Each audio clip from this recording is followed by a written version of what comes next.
Hey all, and welcome to another episode of Down South Off-Road and Outdoor.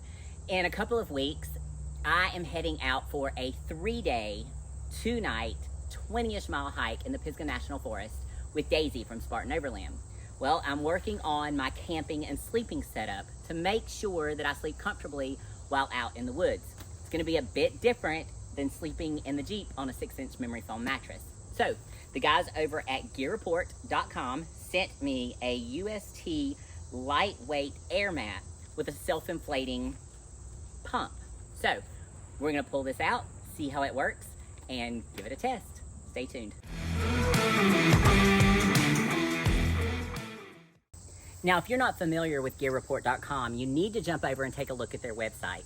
Their mission is to help consumers figure out what products bring them joy and what they just simply do not need.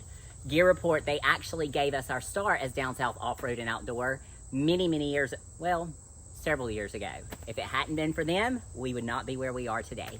So be sure to jump over there. What they do is they give real life reviews, real tried and true tests out in the field, multiple riders from hunting to fishing to backpacking to Jeep stuff, ton of Hummer stuff, firearms, guitars, you name it, they've probably reviewed it.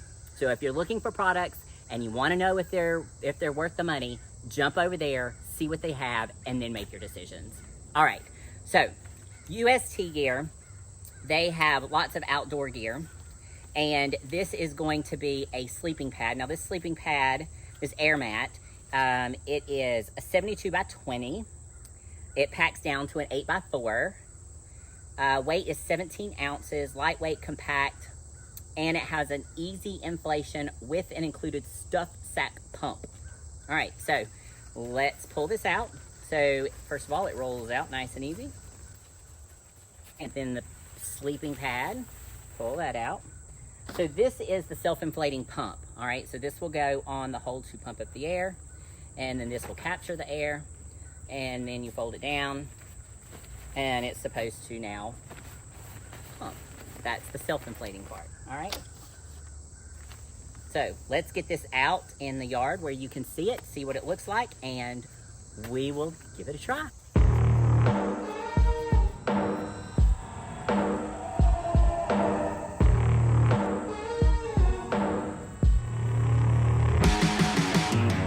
Got so much weight on my shoulders,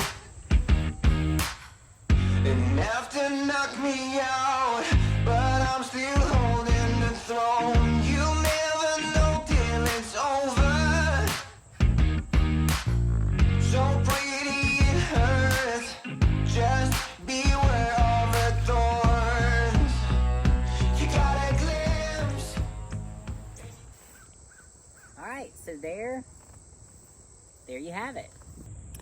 All right, so I'm laying on the pad, and I am 5'3" and about 160 pounds, and you see it's kind of on the small side. I'm a little anxious to see how I sleep on it.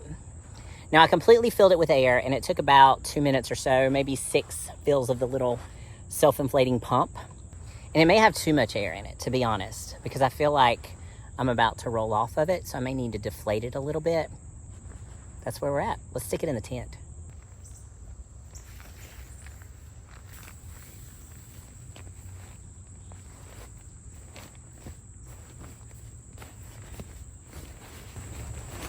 It fits well. It'll pack up nicely.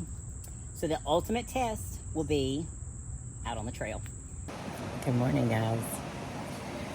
Well, we had our first night at camp, so my tent did really well. My sleeping pad's still up in the air as to how I feel about it.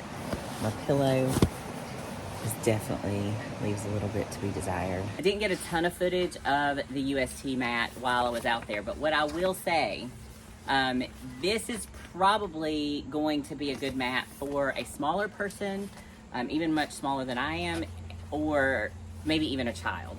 So the thing with this is that when I fill it up completely, I feel like I'm about to roll off of it. And the second night, I even reached up and deflated some of the air out of it to try to give myself a more comfortable sleep. but then it was too flat and I could start feeling the rocks. It's not a terrible mat. It's just not going to be good enough for me and for what I'm looking for. It's very lightweight. It blows up very quickly with the dry bag and putting the air into it. Usually I would have to roll it maybe 4 or 5 times to get it completely filled. So it's quick, it's light, and that sort of thing. Like I said, maybe smaller people under 140, 150 pounds, children, that sort of thing will do really, really well with this mat. But this is definitely not going to be my choice of mats. And before I go back out to sleep on the ground, I will definitely be in the market for another option. So you win some, you lose some. Not a terrible product, just not exactly what I'm looking for. So thanks so much for watching. If you've got some suggestions on some great sleeping mats for your tent, be sure to leave me some suggestions in the comments below, because I am definitely in the market for another sleeping pad option. Thanks so much for watching. I appreciate you being here, and until next time.